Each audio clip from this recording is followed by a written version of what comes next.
I do. I do have those as well. Thus far, all the I's are dotted and the T's are crossed.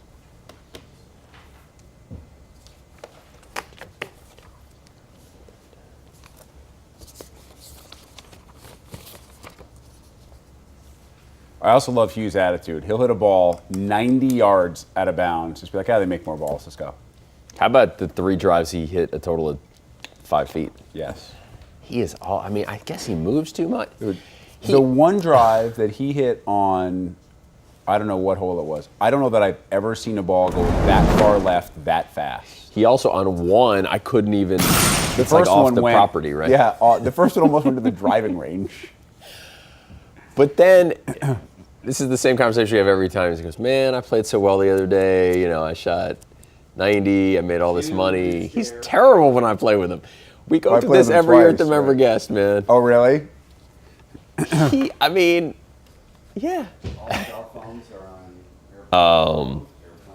That's too funny. Yeah. Hey, Rob.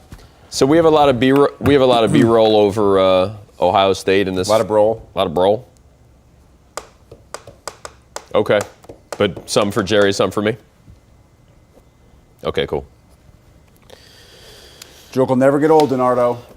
Which one? A lot of brol. Will never get old. Just keep setting trends, Rick. Man, you look weird on my monitor. I think we got like a high contrast thing going. Oh, yeah? Yeah, you look funky. Yeah. It's like an Instagram. It's one of the settings where it's like, whoa. Whee!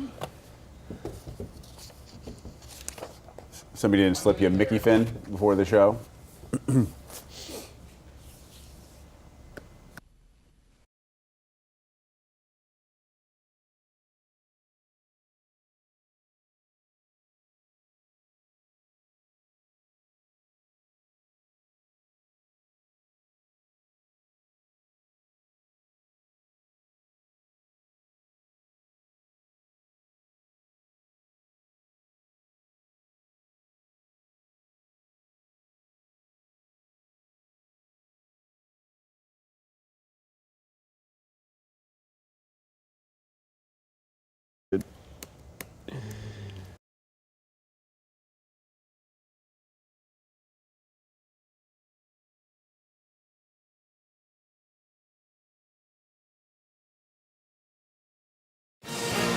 Now on Big Ten football and beyond, why a change under center makes the Ohio State the national title favorite.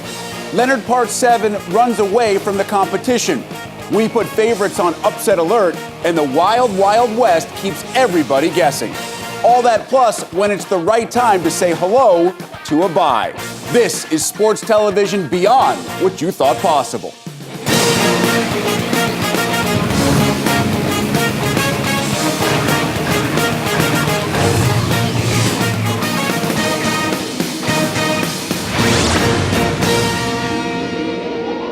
Welcome in once again, the TGI Friday edition of Big Ten Football and Beyond here in Chicago. Rick Pizzo, Jerry DiNardo, Teddy Greenstein. Jerry, some interesting time spent this week with Nebraska head coach Mike Riley. Talked to Mike about the rough start, how he's gotten through it. We got some recruiting involved in there, and we even asked him how he feels about being responsible for the morale of the entire state of Nebraska. See that Saturday on the pregame show? We do. 11 Eastern is the start time this weekend. Meanwhile, Mr. Greenstein, short road trip this weekend for you down to Champaign, I understand. Indeed, and first an apology for not being Nicole Auerbach. I know you guys are bitterly disappointed she couldn't be here. Obviously, we'll see her on camera a little bit later, but I will be going down to Champaign for Wisconsin, Illinois. I wrote about Joe the Show Schobert this week. It's unbelievable how many incredible walk-ons Wisconsin has year after year. Yeah, a couple of great quotes in there from some Big Ten Network personalities as well, in case you get a chance to look at it. The aforementioned Nicole Auerbach does join us on the show today via satellite from New York. Nicole, I understand you and I will both be in the same place on Saturday watching Ohio State make the road trip to Rutgers. Yeah, you're coming to me. So instead of me going to Chicago, I like this deal. I get a home game. And I get the frequent flyer miles. That's a trade that all of us will accept. Well, these Saturday storylines do begin with the number one team in the nation, the change under center at OSU. J.T. Barrett making his first start of the season as the Buckeyes hit the road to face Rutgers. Barrett already accounting for 9 touchdowns in limited action this season. MSU looks to find an even keel after its still hard-to-believe win over Michigan. Spartans return home to host an Indiana Hoosier team beaten up by injuries and in a 3-game losing jag. Intriguing matchup at Illinois as Wisconsin expects to utilize the services of running back Corey Clement for the first time since the season opener. The Illini off a bye week, one of the league's pleasant surprises at 4-2. Northwestern travels to Nebraska, having lost its last 2 by a combined 68 points. Huskers, meanwhile, coming off their most complete offensive effort in a blowout win over Minnesota. And Penn State looks to become bowl eligible with a win over Maryland. These teams set a nasty tone a year ago in State College and now meet on neutral turf in Baltimore for Mike Loxley's first game as the Terps' interim head coach. We begin, though, with the top team in the country and a storyline that has dominated Big Ten football since before the year started.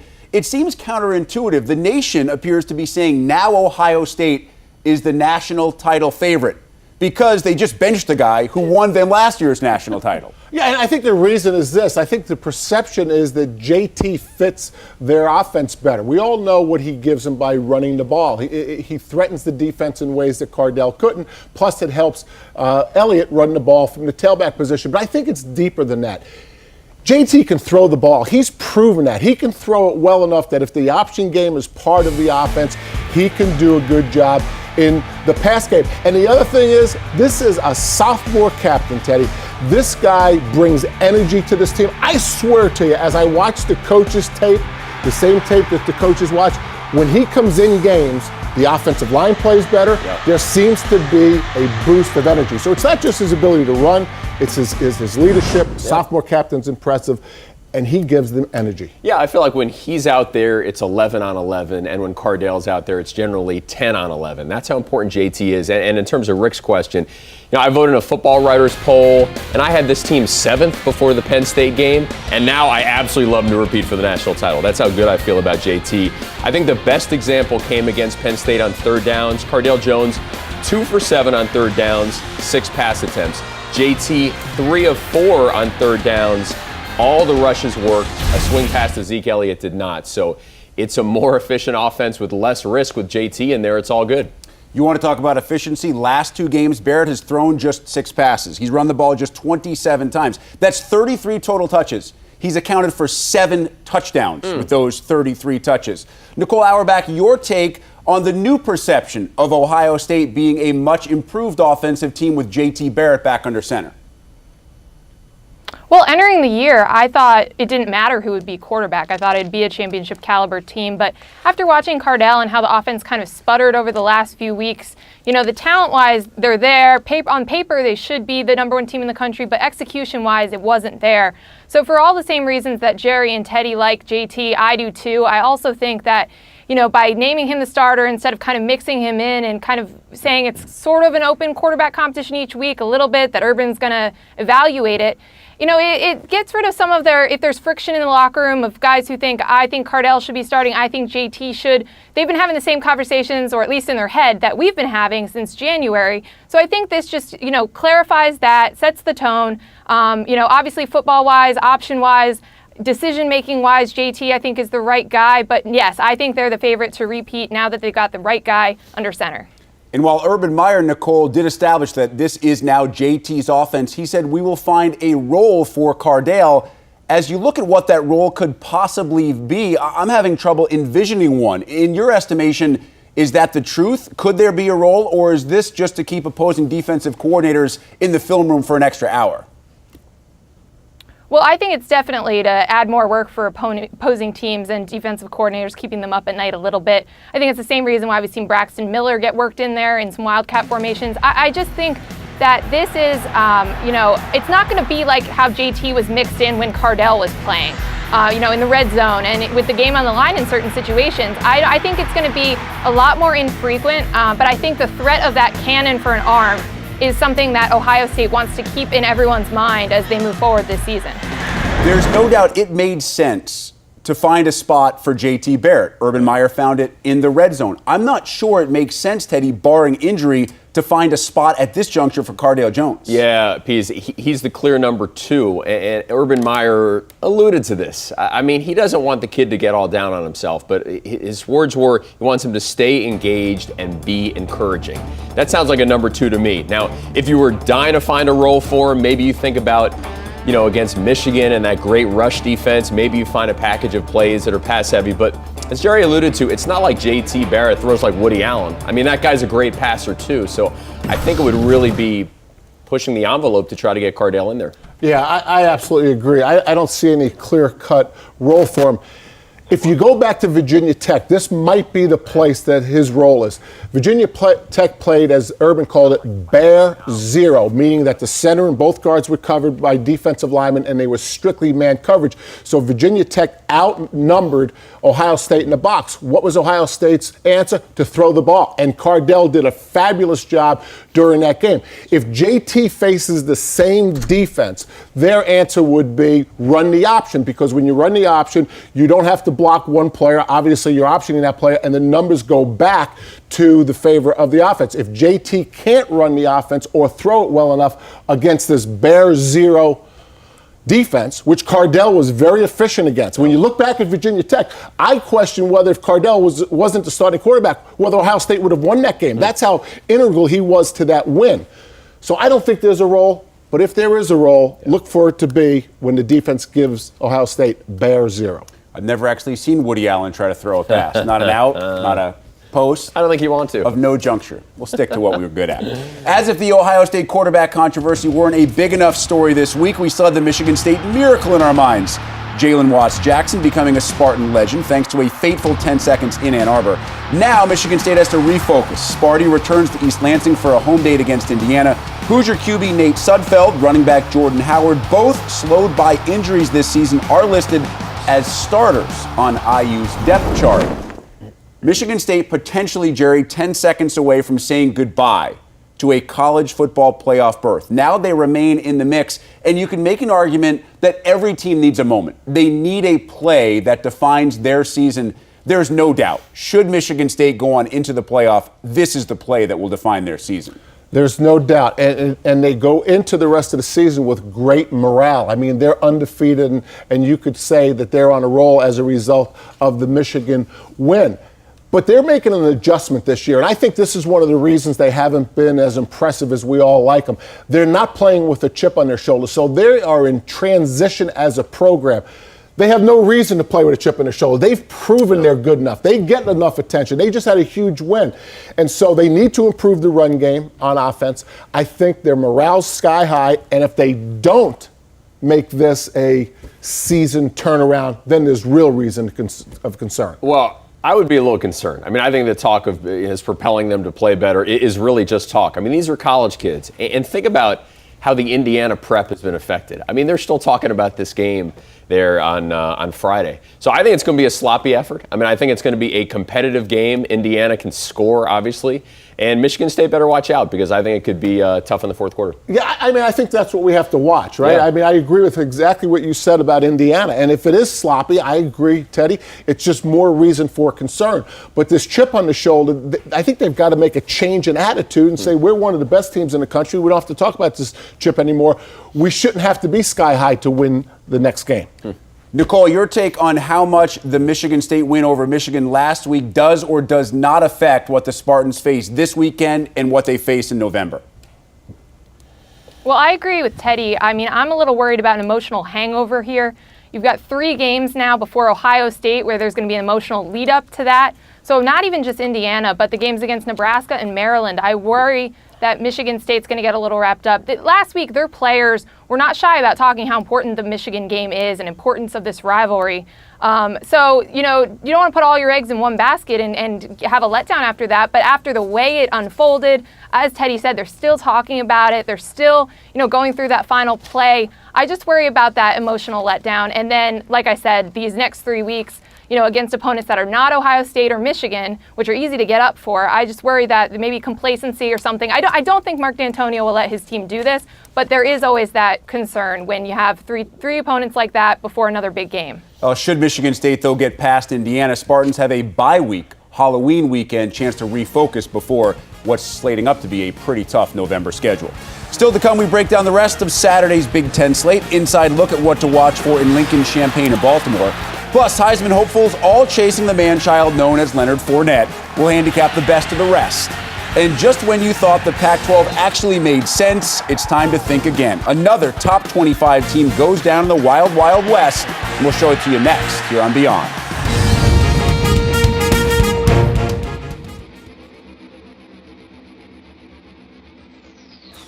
Solid. All right. Let's see what last kid. Am I on the left here? All right. Do. You get to show off the cool shoes. Right, the laces.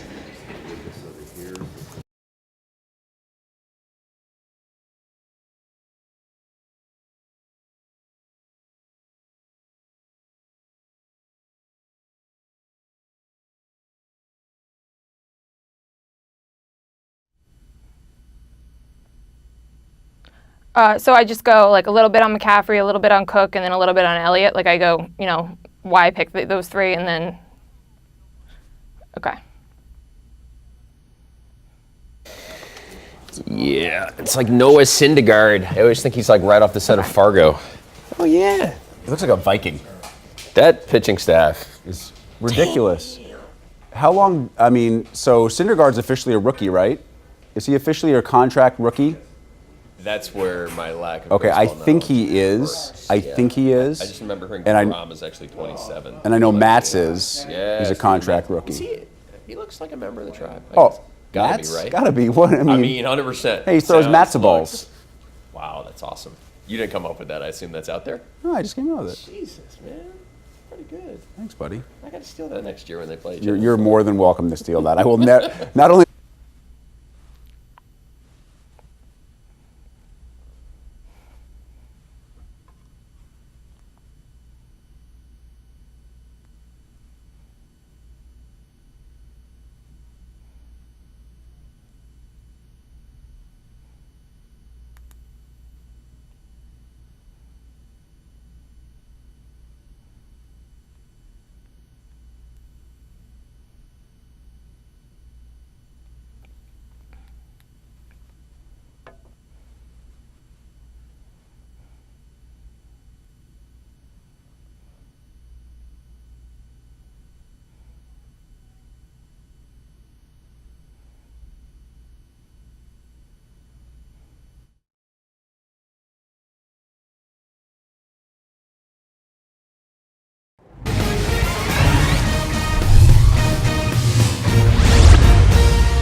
Late Thursday out in the Pac-12, UCLA hosting number 19 Cal early second quarter. Bruins up by a touchdown. Josh Rosen to Devin Fuller, 19 yards. That's not good coverage. UCLA up 17-3. Closing seconds of the half, Kaimi Fairbairn from 60 yards out with leg to spare.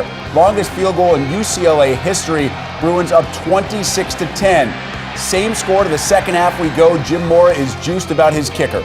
Rosen to Fuller, 21 yards, another touchdown hookup. Rosen had 34 completions and 399 yards passing. Another Pac-12 ranked team goes down. UCLA 40, Cal 24. Rick Pizzo back with Teddy Greenstein. Both these quarterbacks, Josh Rosen after week one and Jared Goff, still at this point considered dark horse candidates at one point during the season. But everybody seems to be chasing Leonard Fournette. Yeah. And at this point, Teddy, it doesn't really seem like that race is all that close. Yeah, I mean, we're only in October, so there's plenty of time left. But when you look at Fournette, I mean, when he was in high school, he was a man against boys. Literally, he was playing on a freshman football team, and a coach on the opposing team tried to get him banned because they thought he was a senior. Now, he's an NFL player playing against college kids. And his highlights package is outrageous. So he's been outstanding, and it's only going to get juiced up on Saturday. This team takes on Western Kentucky. Not a good rush defense. Fournette's going to get closer to 2,000 yards. Western Kentucky can throw it around. As for defense, I'm not so sure that in their league they see anybody the likes of Leonard Fournette. Though, to be honest, Nicole, I'm not sure that anybody in any conference sees a running back the likes of Leonard Fournette. He'll still have some tough tests in the SEC, but you have to think right now he is leading this race by a wide margin. Yeah, they don't give out Heismans in September or October for a reason, but it's hard to think that outside of a big injury or LSU maybe losing 4 games straight or something that's not going to happen, that he'll fall out of the race or fall out of the top spot in the Heisman race. Like Teddy said, when you watch him, and I saw him in person for the first time this past weekend against Florida, it's a man amongst boys, and he was just talking about the way that Florida played him. They were so physical. They were poking and prodding him, and even after he, finished his forward progress, they're pushing him back. He's going to get a little beat up. Teams are going to come after him. They want to stop him. He's the marquee name. But I just think if he's showing that he can handle that and still be productive against a good defense like Florida, there aren't really any other defenses that I'm worried about him struggling against moving forward. So I think barring a serious injury, he's going to be the favorite, I think, the rest of the way. Nicole, I know that both you and Teddy believe second in this race is Trevon Boykin, outstanding quarterback from TCU and the guy who may be closest to Fournette at this juncture. Let's look a bit further outside the box. And at this point, some sleeper picks, some guys that with huge Novembers could become part of this Heisman conversation. Well, I think the number one dark horse is Christian McCaffrey at Stanford. He kind of had his breakout game against UCLA last week, 243 rushing yards, 4 touchdowns. I'm a big believer in Stanford, and I think that they're just going to continue this trajectory of getting better and better and better each week. So if they stay in the playoff hunt, then Christian McCaffrey will stay in the Heisman race. Now, the next guy I like is Dalvin Cook. I think that no one's really talking too much about Florida State or Cook to begin with, but Florida State's unbeaten, and though Everett Golson has been playing a lot better than he did and he's not turning over the ball as much as he did at Notre Dame, the main reason for this is Dalvin Cook. He's actually averaging more yards per carry than Leonard Fournette, and he's the most explosive running back in the open field in the country this year. So I like him. I think that if Florida State continues unbeaten, if they beat Clemson in a few weeks, we're going to be talking about Dalvin Cook going to New York for the Heisman ceremony. And lastly, another dark horse, and it's going to depend on how his production shifts with J.T. Barrett as the quarterback. But Ezekiel Elliott, we've all seen him. He's guaranteed to go over 100 yards per game on the ground. And he's just, so dynamic. He's capable of, those 80-yard touchdown runs. He's capable of just making guys miss, getting through the holes. I think that assuming that he does still, carry a heavy workload and get a lot of production, and obviously Barrett's going to do some with his own feet, I think Ezekiel Elliott, as we see Ohio State, now being a favorite to repeat as national champion, we're going to see Ezekiel Elliott shoot up in the Heisman race as well, and I think his production will continue to be excellent. Really interesting when you look at this Ohio State offense and players that have been in and out of the national perception, at least, for Heisman contention already this year based on the switches that Urban Meyer has now made at the quarterback position. What about you, Teddy? Which of those players that Nicole mentioned might also be on your list, and who might you add to the dark horse Heisman list? Yeah, Pease, I'm going to the great Midwest for my other 3. And let's start with Notre Dame and CJ Prosise. I mean, going into this season, my thought on him was, wait a second, that's the guy that caused that offensive pass interference, blew up that potential game-winning play at Florida State last year. Well, this year, in part thanks to injuries, he has emerged as a phenomenal running back, absolutely electric, averaging 7.2 yards per carry, and has already scored 12 touchdowns. And then Zeke in the 4 spot for the reasons Nicole mentioned. I mean, let's remember what he did late last season. We had that string of 200-plus yard games. He's already 3rd in the nation in rush yards, and I feel like he's just getting started. And projecting a little bit here, J.T. Barrett. If you think about who Ohio State plays at the end of the season, everybody's going to be watching these games against Michigan State, against Michigan, in the Big Ten title game. He is going to have a chance to impress everybody. And right now, the only quarterback getting a lot of attention is Trevon Boykin. So there is going to be room for a guy at that position who has not put up the monster stats. Now, to play counter to that, Barrett had a record-setting season a year ago and was lost in the last game of the regular season. Right. Still didn't get that Heisman love. You're telling me that basically with half a season as a starter, you think he can get in the mix? Yeah, I'm a voter, and I know how these things are, in that if you start rolling, if Ohio State is number 1 and he's efficient run pass and getting it all done and not turning the ball over, and the only other quarterback option is Boykin, absolutely. All that being said, should Leonard Fournette stay healthy and continue to play, all these guys face a huge uphill battle to chase up to the LSU running back leading up to that Heisman presentation in December. We'll go coast to coast next. Nicole offering her take on where you can find the meaty portion of a fairly thin national slate. Plus, Game 1 of Penn State, Maryland as a Big Ten series was thick with controversy. What awaits in round 2? That answer is next here on Big Ten Football and Beyond.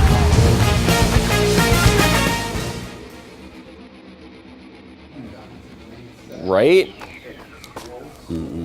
Excellent.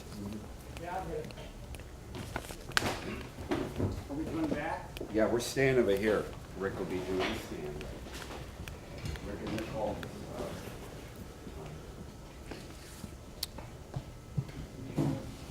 Oh, I think I might have just taken. Let me see.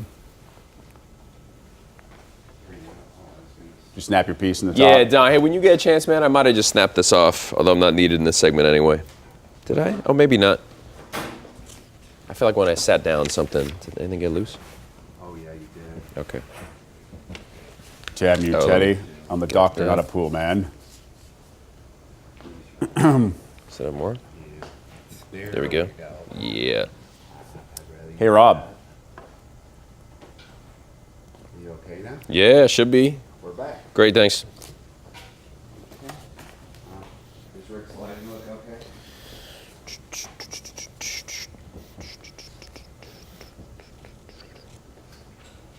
Rick, you're on your mark, right? Yeah, he's on his mark. I mean, it's up. Yeah, I mean, it's up to you. I always think that it works better on a 2-box, but.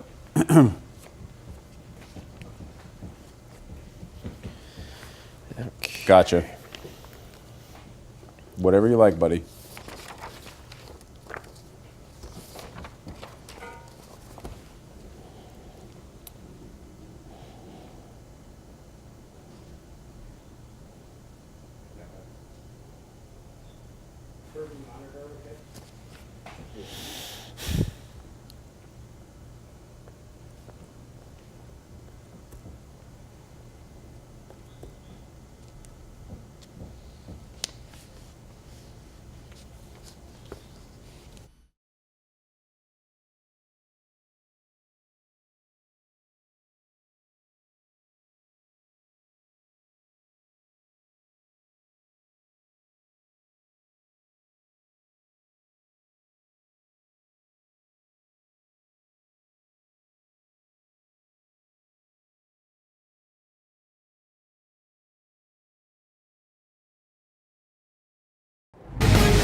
The always fluid coaches poll, Ohio State receiving 45 of 63 first place votes. Also receiving first place nods, Baylor, TCU, LSU, and Utah, who despite receiving that one first place vote at 6-0, still sits at number 7 in this week's top 25.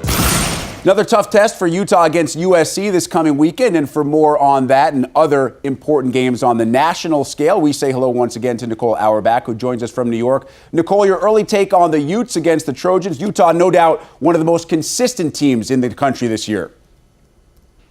Oh, certainly. And they're the last unbeaten team in the Pac-12, which has kind of had a wild season so far. But I'm more fascinated about USC. This season has been dominated by off-the-field headlines. And now I'm just curious to see how they play for interim coach Clay Helton. Usually USC plays for a little bit more than just an interim coach, national championship, a Pac-12 title perhaps, but this year they can't. I think, beating a team like Utah would be a huge statement, both in terms of the talent that is there at USC and the reason that people did buy them entering the season, and also just in terms of them trying to keep an interim coach and give the job to Clay Helton. So I'm very interested in seeing this game. I do think Utah has shown that it can be beatable, but the way that they've just recovered from mistakes and that defense has really kept them in all these games and obviously off to an unblemished start. So I'm very fascinated by this game on both sides. USC has lost 2 straight at home. In the SEC, Texas A&M and Ole Miss, Nicole, both these teams coming off disheartening losses in very different fashions a week ago. Yeah, I think in terms of the playoff picture, we're sometimes a little too quick to write teams off, and I think that's what some people have done with both of these teams. I think we've also talked about this year being a year that the conference champion might have 2 losses, so I don't think you could write the Aggies or the Rebels out of it just yet. I'm very interested in seeing Texas A&M rebound. I bought Kyle Allen. I said last week that I really liked him, and maybe he was the best quarterback in the SEC, and then he threw 3 pick sixes against Alabama's defense. I think he's going to bounce back against a very mediocre passing defense in Ole Miss. I think Allen will have a big day. I think Texas A&M will bounce back and stay in this hunt in the SEC West. The loser, however, falls 2 games behind LSU in the loss column in that SEC race. And finally, Nicole, we transition to the ACC. You brought up Dalvin Cook and Florida State earlier in the show. It seems like the Seminoles are really flying under the radar right now. Clemson's getting all the hype in this conference, but Florida State is a team that is still positioned to possibly make a playoff run. Certainly. I mean, I think the winner of the ACC, if they're undefeated, I think does get into the playoff. And everyone's talking about Clemson, and we're not talking about Florida State, which is also unbeaten. Already mentioned that Everett Golson has really, had a strong season, not turning the ball over like he did at Notre Dame. Dalvin Cook's been fantastic. The 2 reasons I want to watch this game are Florida State's about to play Clemson in a few weeks, and I want to see if the Seminoles have what it takes to knock them off. And B, I want to watch Dalvin Cook. Like I said, he's the most explosive running back in the country. And he's going to be going against a Georgia Tech team that's actually been pretty disappointing this season. I think a lot of people had higher hopes for them entering the year. So I predict a big game for him. He's still recovering from a hamstring injury, but he's still explosive and still fun to watch. And like I said, so it's almost like a table setter from the big matchup against Clemson, which will decide the ACC in a couple of weeks. These teams met in last year's ACC championship game. It was a good one. Florida State 37-35. For the Seminoles. Back to the Big Ten after a short break as 2 teams seemingly heading in different directions link up in Lincoln. Why at least one of our experts has the Huskers on upset alert. Plus, why the return of Corey Clement likely signals the end of Air Wisconsin. Thoughts on the Badgers and Illini when Big Ten football and beyond returns. Yeah.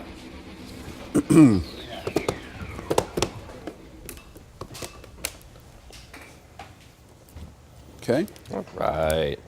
So do we decide, is this a 1 question or 2 handshake rivalry stuff? The handshake rivalry is 2. The first question is going to be about whether we actually have a rivalry in the making, less about the handshake, more about the fact that Maryland actually won the first game. Okay. And that these teams do, the recruiting aspect and all that kind of stuff. The second question is going to be, give me your upset probability in this one. Penn State's considered the favorite. Okay. And then I'll re-tee on upset probability to start the conversations with the second 2 games. So if we want to talk about the handshake, I just included in that first part about the rivalry? Yeah, exactly. Okay, great.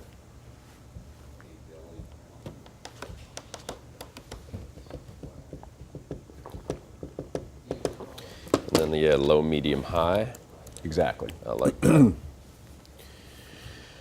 I like it. Ninety back.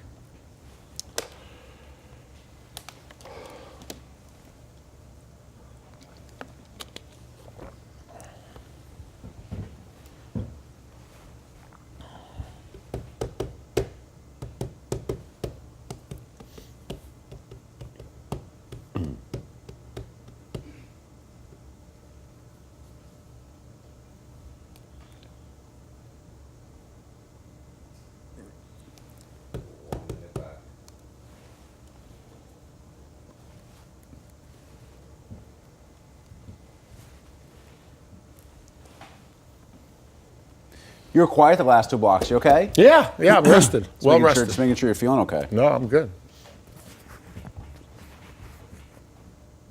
It's going to be a good game. That is going to be a good game. Illinois is going to have trouble protecting the pass, so that's the only problem. Is it that big an upset? Which game you talking about? Are they 7-point dogs? Nebraska's a 7-point favorite too. I don't know what Penn State is. 6. So about touchdowns. Okay. 6 now.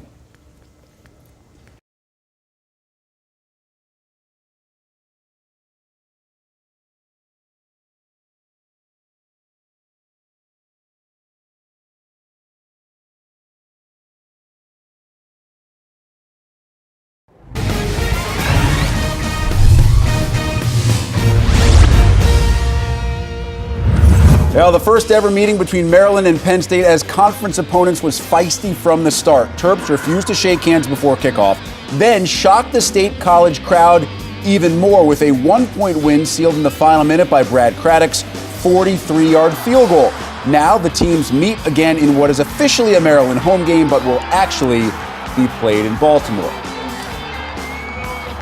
Rick Pizzo rejoined by Jerry DiNardo and Teddy Greenstein. I think the Big Ten wants this to be a rivalry. I think a lot of folks in Maryland want this to be a rivalry. Penn State, maybe not so sold on the concept of this being a rivalry. But, Jerry, I got to tell you, when somebody comes to your place, refuses to shake hands, and then beats you on a game-winning field goal, I'm not sure there is a better way to start a rivalry. Yeah, the shaking hands doesn't bother me all that much. I mean, I wish it didn't happen, and I thought Randy Edsall put it in perspective after the game last year. He wishes it didn't happen, but it wasn't a big deal. But this is a one-sided rivalry, and there's other ones in the Big Ten. In fact, there's several of them. If you look at when we were leaders and legends or before the conference was split up, the Iowa-Michigan game was a huge game for Iowa. Michigan had their own problems. They had three rivals, Notre Dame, Michigan State, and Ohio State. So that was a one-sided rivalry. How about Iowa-Northwestern? Gary Barnett comes to Evanston, and he declares that Iowa is our rival, and that's how we will measure ourselves in the Big Ten. So that was a one-sided rivalry. Talk about one-sided rivalries. You have the three schools in the East. Rutgers wants Penn State to be a rivalry. Maryland wants Penn State to be a rivalry. And Penn State wants to continue to chase in the recruiting wars Michigan, Michigan State, and Ohio State. So it'll never be a big rivalry. It's a one-sided rivalry. There's several of them all around the country. There's several of them in the Big Ten Conference. This is just another one of those one-sided deals. Yeah, I thought Maryland's biggest rival was West Virginia, right? And Penn State's is probably still Pittsburgh, even though unfortunately they don't play that often. You know, Penn State's motto is unrivaled. I mean, really subtle, isn't it? It would be nice, though, you know, the Penn State-Michigan State, which is actually a trophy game, but it's the lamest trophy game of them all, the land-grant trophy. So maybe that one can get knocked off in favor of this one. Now, Pease, you asked about the handshake, and I'm actually a guy who loves sportsmanship, detests bad sportsmanship, and I really didn't like that at all. And I actually think it was the beginning of the end for Randy Edsall, because if the players just decide this on their own and don't have enough respect for their head coach to talk it out with him, I think that says something there. So I'm actually hoping that karma bites Maryland this year, because I do not like when you don't shake hands before the game, Jerry. Yeah, I don't think anyone likes it. You know, I don't know that had anything to do with Randy Edsall's demise. I'm just making that up, but yeah. Yeah, absolutely. I mean, Barry Switzer did fairly well at Oklahoma when he was rolling through everybody, and there was some bad sportsmanship at times with his outfit. All right, let's go on the field. This game, Penn State considered at least a touchdown favorite, so they're the favorite. Upset probability here, Jerry, low, medium, high. I'll go medium. You know, I think Maryland gets a boost of energy with Mike Locksley. I think Penn State's fragile offensively, although they're coming on. They're good defensively. But I think the Mike Locksley factor will give Maryland a little bit of boost energy. Saquon Barkley, to see how he ran last week against Ohio State, that, the karma, and the Penn State defense is enough for me to give this an L. I'm going to go low on the probability. Even Maryland's throwback uniforms, Are they going to have like Terps 27 different designs? Throws no, back to clean. 1961. Cool. It was the last time at home that they beat Penn State. I believe also the only time at home they've ever beaten Penn State. This is a home game, but it's played in Baltimore. So I don't know if that actually changes what these jerseys are supposed to do or not. Find out on Saturday. Get some Baltimore Orioles stuff on in there? Baltimore. Yeah. Nah, it's probably going to be more of a home crowd for Penn State, honestly. Going to travel pretty well down to Baltimore. All right, Northwestern and Nebraska. The Huskers are also considered a touchdown favorite in this game. Northwestern goes on the road. Northwestern hasn't been very good in October. Nope. Haven't been very good throwing the football lately. That's Nebraska's weakness. You would think that this is a good matchup for the Huskers. So, Jerry, low, medium, or high with your upset probability, and why? I'd go medium. Why? Because Northwestern can play with anybody defensively. They're still obviously struggling offensively. My conversation with Mike Riley, he feels like maybe they've turned the corner and feels like if they can look like they did against Minnesota every week, they're making progress. Yeah, I think what Northwestern needs to do is look at the film from the opening game. This team beat up Stanford. And this wasn't, 5 seasons ago. This was recently. This was 5-6 weeks ago.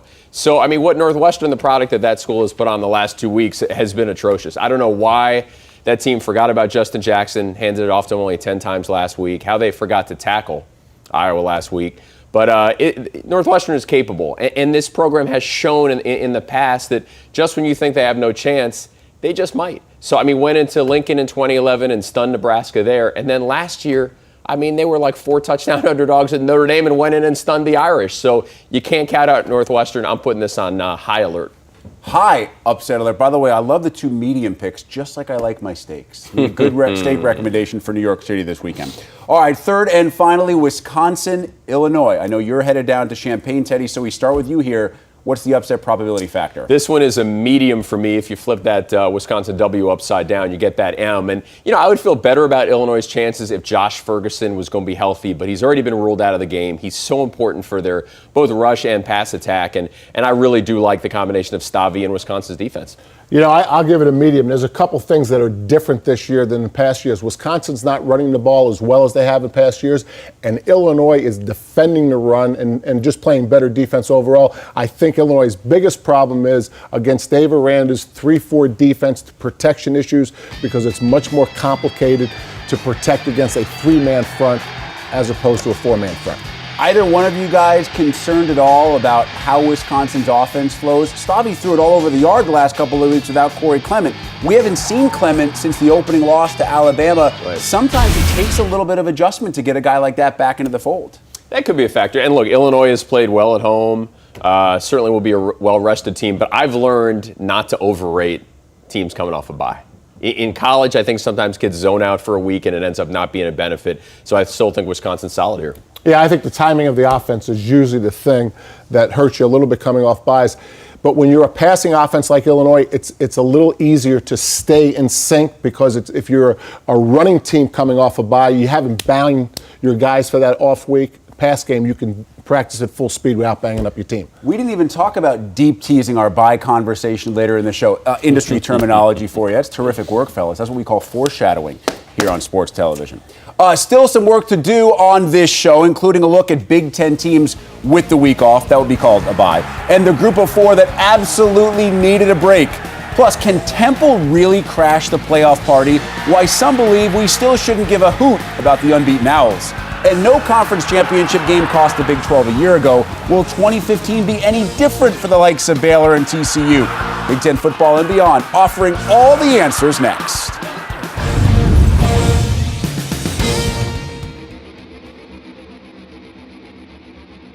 The rest of the show, Don? No. We're back here. Okay. We're both on the move? I think we're all on the move. Alrighty then.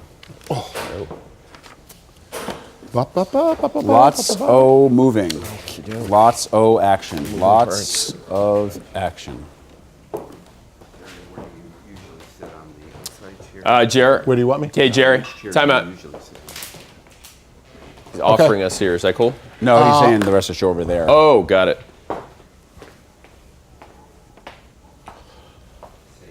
Doesn't make any difference to me. It just depends on how you want to do it with Nicole and the F block. Hey, Noosh. Hey, Noosh. Noosh. Mike Newsham. Hope you're having a good day.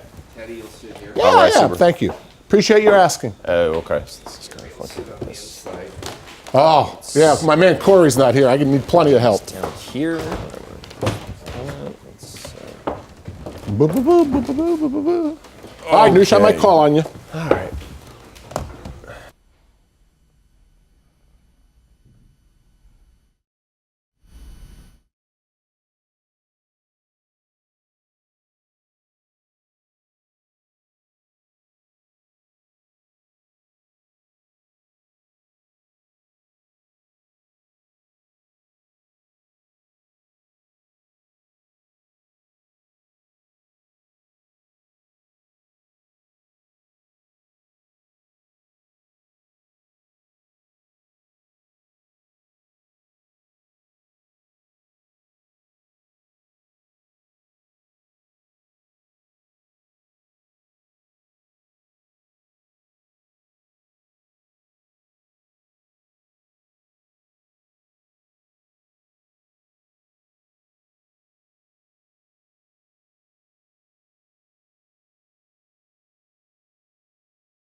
Little known fact, if the AAC was in the dictionary, it would actually come before Aardvark. Temple, East Carolina, big American Athletic Conference game. Blake Kemp to Quay Johnson. Pirates are up 4 at the break. Temple unbeaten, still trying to crash that playoff party. PJ Walker to Robbie Anderson in from 23 yards out. Walker threw for 2.5. Temple up 17-14 late in the game. Jahad Thomas, insert dagger. Temple 24-14. The Owls 7-0 for the first time in program history. Hoot, hoot. There is no doubt that Temple would be a party crasher. They're not a Power 5 team, but they play a fairly powerful schedule, already with the win over Penn State. They still have to play Notre Dame on the schedule and then a potential spot in an AAC championship game against a top 25 opponent. So, as we say hello to Nicole Auerbach once again, we wonder, are the Owls a legitimate concern for Power 5 teams worried about one of the outsiders getting into the Final Four? Well, I think it's a very slim chance, but the American this year seems a lot closer to the Power 5 conferences than it does the Group of 5 that it's in. You've got really good coaches, which is where this all starts. You've got Tom Herman at Houston, Justin Fuente at Memphis, and Matt Rule at Temple. These are all coaches that may not be at these schools all that much longer. But while they're here, they're putting together very special seasons, all 3 teams off to hot starts, and they're all going to play each other a little bit. So someone's resume will be boosted from that. I don't see a Group of 5 team, and this was the same if Boise State had gone undefeated this year too. I didn't see a Group of 5 team stealing a playoff spot and leaving 2 of the power conferences without a playoff team. But you're right that these schedules, especially Temple's with Notre Dame and Penn State on there will be enough to at least have a conversation about it. And I'm always of the opinion that if it's that close and there is going to be a conversation of this, we might see in the playoff expand to 8 teams sooner rather than later, because I don't think 2 leagues will want to be left out. But that's all projecting, and that's all far in advance. I think it's a slim chance, but I say let's root for an American team to go deep, go undefeated, and at least present us with opportunity and see what the committee does. Well, Nicole, also would be projecting forward to see a time when the Big 12 has a championship game. We know Baylor and TCU left out a year ago, much to the chagrin of Art Briles and Gary Patterson, in part because they did not have a Big 12 championship game. I know you spoke with Commissioner Bob Bowlesby and have more on the progress that the Big 12 may or may not be making. Well, yes, I was actually at Big 12 basketball media days this week and spent some time with Commissioner Bob Bowlesby. And we were sort of talking about how so much attention is focused on the fact that they don't have a championship game. Yet he emphasizes, and this is what they were really trying to do last year with that one true champion slogan that kind of backfired on them, that by having a round robin, you don't have teams saying, well, I was the better team, but I had a tougher schedule in this conference, or an easier path to the conference championship game. TCU and Baylor, we think they're both great. They will go head-to-head again, and they will determine who's better on the field. So I think that's what he likes to focus on. Obviously, it's a great league. You've got Oklahoma in there, too. The league's getting a ton of respect, Oklahoma State as well. So he's happy about that. But we did talk about as well that the legislation trying to go through to the NCAA Council about deregulating and allowing for a championship game with less than 12 teams in the conference, and obviously the Big 12 only has 10, although the name is confusing still. So they would be able to, and he thinks it's going to get passed in January by the NCAA Council. So the earliest the Big 12 could have a championship game would be 2016. So it won't impact this season. But, that's interesting. I'll be very interested to see if they adopt it or how soon down the line they adopt it. I think the way that the playoff shakes out this season, especially if there's an undefeated Big 12 team, that will probably impact how soon we see a championship game in the Big 12. Gents, whether we see it next year or in 2017, we need to live in the here and now and what this means for the Big 12 in 2015. And the question which comes to mind for me is, should these teams be punished, whether it comes to inclusion in the playoff or their seeding in the playoff for not having a championship game? Well, I don't know whether they should be punished, but they're at a disadvantage. I mean, if the same situation as last year arises again, and you have 2 one-loss Big 12 teams, and they can't tell us who the best team is by naming a champion, well, then that's going to hurt them. So punished, you could use that word, or you can use they're just at a disadvantage. They have one less chance to impress and one less chance to win. They're the only major conference that doesn't have a championship game. They say it doesn't matter, and yet they're already positioning themselves to try to get the rule changed. So It can't help them, I know that. If most of the conference schools have 2 losses and they have 1 loss, yeah, maybe it could. It just depends on the situation. Yeah, Jerry, totally agree. I mean, this is the reality. Now, let's also keep in mind that committee took a lot of heat last year for excluding TCU and Baylor. And I think they'd rather not do it 2 years in a row. Don't forget that committee is in Big 12 territory and it's a strong conference. So if one of these teams, Baylor or TCU, has 1 loss, I think they're going to try to get them in the playoff, but it'll depend what else is out there. And that committee was validated because the team that they inserted instead of Baylor or TCU was Ohio State, who, no reminder needed, just went on to win the national championship a year ago. As for Baylor and TCU, who were 1-loss teams a year ago, right now, neither has a loss on their record, though there are some quality 1-loss teams out there with playoff aspirations, like Alabama, Notre Dame, Stanford. You could go as far as Florida, Oklahoma, and Texas A&M, maybe down to number 16 to look at 1-loss teams that still have a possibility to play theirself into the conversation.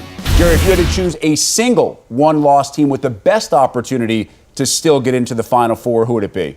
Well, here's how I would go about it. I've seen Alabama play against Wisconsin earlier in the year. They didn't look very good, but you know they're very talented. And they have a championship game, and they're a member of the SEC. Then you go to Notre Dame. No championship game. Nobody in the college football committee is advocating for an independent. They all have allegiance to some conference, so that hurts them. Stanford, they looked awful against Northwestern. I haven't seen them since. Evidently, they've come on. So to answer your question, it's Alabama because of their reputation, the SEC's reputation, and if they win the championship game, that helps them quite a bit. Yeah, it's a good point. I'm not taking Alabama here because I think there's a great chance that the Crimson Tide lose another game, still have a rugged schedule coming up. So I will go with Notre Dame. Now, Notre Dame has a tricky thing here with Clemson. Obviously, the Irish hope that Clemson keeps winning because then that loss down there doesn't look as bad.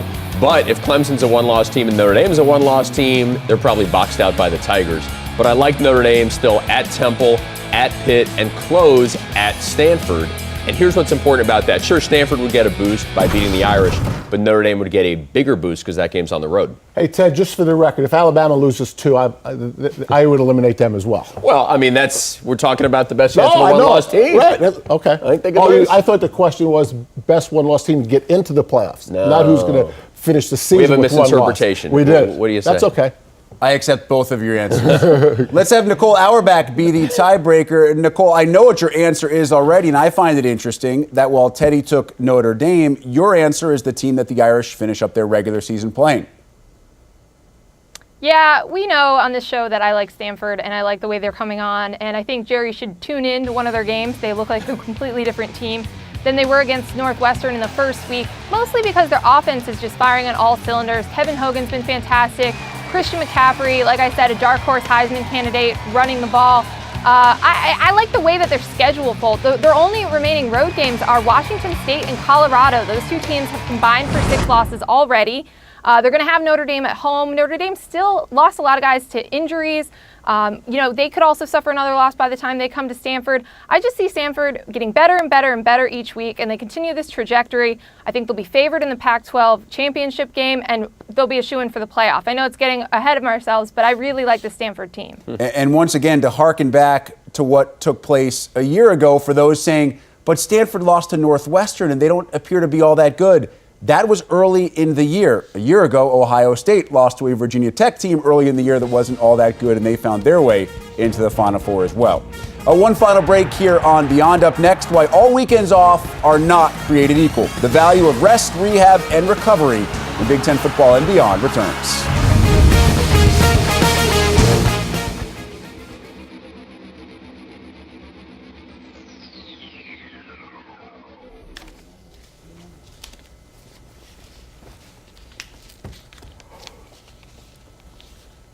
Beathard is going to throw on a play fake down the middle of the field. Man, wide Wow. open. Caught. Touchdown. Oh, was it really? Touchdown, Iowa. Touchdown, George Kittle Okay. for a 3rd I believe you. consecutive week. Can you get any more wide open than that? C.J. Beathard is Got a lot of gonna miss Iowa that here. moving target. Yeah.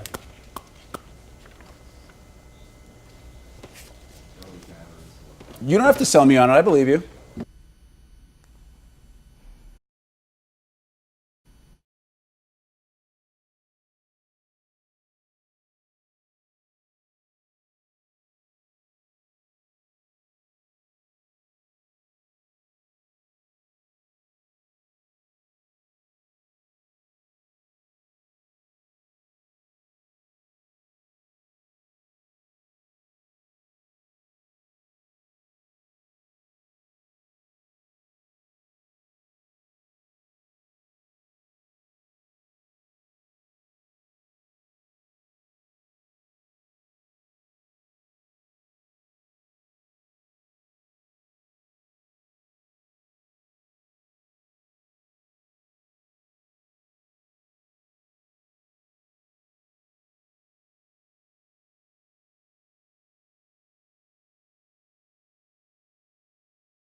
going to throw on a play fake. Down the middle of the field. Man wide open. Caught! Touchdown! Touchdown, Iowa! Touchdown, George Kittle for a third consecutive week. Can you get any more wide open than that? C.J. Beathard is not going to miss that moving target. Iowa is unbeaten, 7-0, though by Kirk Ferentz's own admission, his team is beaten up and they badly needed a weekend off. They get it. One of 4 Big Ten teams enjoying a bye this weekend. Iowa, Michigan, Minnesota, and Purdue all with the weekend off. You see the next opponents for each respective team. Maryland, Minnesota, Michigan, and Nebraska awaiting those 4. Nicole Auerbach, every team enjoys a bye. Every coach loves having a week off where they don't have to worry about winning or losing. But of the 4 Big Ten teams that have a bye this weekend, which squad do you think needed it the most? I think it's Michigan. You know, we opened the show talking about Michigan State and the emotions of last week's win and the last second heroics and just how it's been dominating the conversation all week. It's been the same thing at Michigan. Punter Blake O'Neill was talking to the media middle of the week, kind of going through that final play, talking about not looking at his Twitter mentions and not letting things bother him and kind of moving on. But they've still been focused on that game. And you don't want a game like that or a painful loss like that, which is kind of one of the all-time craziest finishes of any college football game. You don't want something like that lingering and affecting the next week's game. So I think the bye week comes at a good time. Everyone can kind of regroup. Jim Harbaugh can get him focused for the next opponent and kind of move on from last week. It's been long enough, and just kind of put it back in the back of your mind and not relive it constantly. But like I said, I think that that's been happening this week. So it's good to have a break and just kind of get back to football next week. To your point, Nicole, I've received about a dozen tweets from Michigan fans pleading with me to ask the folks here to not show the play anymore. That's a request we are not going to be able to honor anytime soon. Good stuff all day from Nicole Auerbach. Nicole, I'll see you tomorrow at Rutgers. All right, as for Jerry and Teddy, Nicole had the chance, and she said Michigan needed the bye week off the most. Jerry, of the quartet of Big Ten teams who don't play Saturday, who needed it the most? Well, I would say Iowa because of injuries and because of recruiting. You're 7-0 and you have a break and you can get out and get all your coaches out recruiting when you're on a roll. That's good. But I also would agree with Nicole on Michigan. Michigan also benefits from this time of year in recruiting. Plus, if you look at the rest of their schedule, I know we had the full screen of it, Minnesota, Rutgers, Indiana, Penn State, and then they play Ohio State. They have better players than 4 of them. Okay, they don't have as good of players as Ohio State. So they take a break. Okay, they get healthy, although they're not all that banged up, and then they split their season into 2 more segments, the next 4, and then the game that's supposed to be bigger than life, the game against Ohio State. And even if you only split into the next 3, right, they're heavy favorites in the next 3, and who would not have described this year as a success through 10 games if heading to that Penn State-Ohio State finish, Michigan were 8-2. I mean, that'd be a pretty good 10-game start for Jim Harbaugh in year 1. Rick, it's funny how all 4 need a bye desperately on that list, all for different reasons. I mean, Purdue has just got to set the reset button. Minnesota has to get back to the successful formula of running the football. Michigan for the reasons Jerry talked about, and Iowa more than anyone. And I was there in Evanston on Saturday for that 40-10 mauling of Northwestern. And C.J. Beathard was limping so badly that in the postgame, Kirk Ferentz compared him to Amos McCoy. All of us looked at him. With his work. We don't know about the great Amos McCoy. We don't know if he was a tailback for West Virginia at some point. But no, Grandpa Amos McCoy from the real McCoys, and I guess he walked with a really bad limp. So he certainly needs some time to get right. C.J. Beathard is the engine that drives that team.